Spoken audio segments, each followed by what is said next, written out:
বাংলাদেশের উত্তরের জেলা কুড়িগ্রাম এবং এই কুড়িগ্রামের সীমান্তে ঝুলে থাকা আমাদের বোন ফেলানীর লাশ, এটা হচ্ছে একটা প্রতীকী চিত্র। যেমন ভাবে ভারতের কাছে বিগত 53 বছর ধরে আমাদের সার্বভৌমত্ব ঝুলেছিল, আমরা আমাদের জায়গা থেকে একটি জিনিস মনে করি যে যদি কোনো রাষ্ট্রের সাথে কোনো রাষ্ট্রের সমতার, ন্যায্যতার এবং আত্মসম্মানের সম্পর্ক থাকে, তবে এক রাষ্ট্র কখনো আরেক রাষ্ট্রের একজন নাগরিককে এভাবে সীমান্তে ঝুলিয়ে হত্যা করতে পারে না। আমাদের পার্শ্ববর্তী রাষ্ট্র বিগত 53 বছর ধরে একটি গোষ্ঠীকে ক্ষমতার চেয়ারে বসিয়ে যেভাবে এই বাংলাদেশ নামক রাষ্ট্রটির সার্বভৌমত্বকে কুক্ষিগত করে রেখেছিল, বাংলাদেশের ছাত্র জনতা ঐক্যবদ্ধভাবে 2024 সালে তার মোক্ষম জবাব দিয়েছে। বাংলাদেশের পক্ষ থেকে আমরা শুধুমাত্র আমাদের প্রতিবেশী রাষ্ট্র নয়, পৃথিবীর প্রত্যেকটি রাষ্ট্রকে একটি কথাই বলতে চাই, আজকের পর থেকে আমার বাংলাদেশের কোন নাগরিকের দিকে যদি কেউ এমন শকুনের দৃষ্টিতে তাকানোর চেষ্টা করে, তবে সেই দৃষ্টি উপড়ে ফেলার জন্য বাংলাদেশের ছাত্র জনতা যথেষ্ট। আমরা আজকে এই মার্চ ফর ফেলানীর পক্ষ থেকে শুধু একটি কথাই বলতে চাই, আর যদি আমার কোনো ভাই কিংবা আমার কোনো বোন আমাদের ওই সীমান্তে ওই তারকাটায় তাদের লাশ ঝুলে থাকে, তবে আমাদের আজকের যে মার্চ ফর ফেলানী, সেই মার্চ ফর ফেলানী ওই তারকাটাকে উদ্দেশ্য করে মার্চ করবে। আর যদি আমাদের পরবর্তী ওই মার্চ তারকাটাকে উদ্দেশ্য করে হয়, তবে আমাদের এই লক্ষ্য তারকাটাকে ভেদ করে যতদূর দৃষ্টি যায় ততদূর যাবে।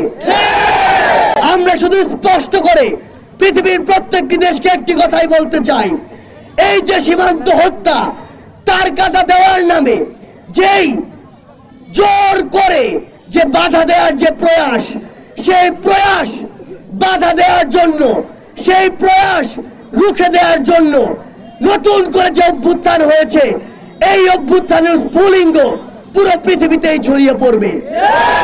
আমরা আজকে এই কুড়িগ্রামের মার্চ ফর ফেলানীর শুরুতে একটি কথা আপনাদেরকে বলতে চাই, আমরা আর বাংলাদেশের সীমান্তে কোন লাশ দেখতে চাই না।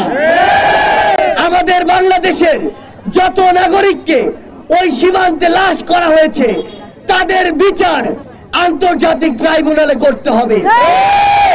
আমাদের বোন ফেলানীর স্মৃতিকে বাঁচিয়ে রাখার জন্য নতুন যে আমাদের বিশ্ববিদ্যালয়, কুড়িগ্রাম কৃষি বিশ্ববিদ্যালয়, সেই বিশ্ববিদ্যালয়ের একটি আবাসিক হল আমাদের বোন বীর শহীদ ফেলানীর নামে করতে হবে।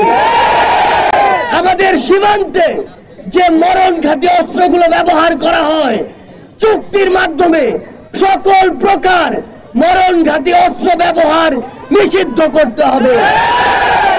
আমরা স্পষ্ট করে বলতে চাই, আগামীর বাংলাদেশের এই যে ছাত্র জনতা, যেই ছাত্র জনতা অভ্যুত্থান করে নতুন বাংলাদেশ দিয়েছে, সেই ছাত্র জনতা আর কোনদিন নতজানু পররাষ্ট্রনীতি মেনে নিবে না।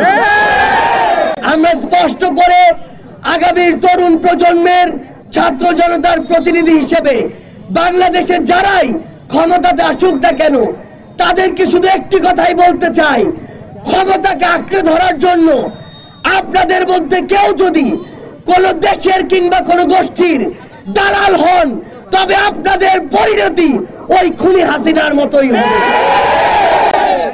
আজকে আমরা এই বাংলাদেশের উত্তরের যে প্রান্তিক জেলা কুড়িগ্রাম, এই কুড়িগ্রামের মানুষ বিভিন্ন সময় বিভিন্নভাবে অবহেলিত হয়ে এসেছে। আবার এই কুড়িগ্রামের মানুষকে শুধুমাত্র একটি তিস্তা প্রকল্পের কারণে প্রতি বছর হাজার হাজার কোটি টাকার ক্ষতির সম্মুখীন হতে হয়েছে।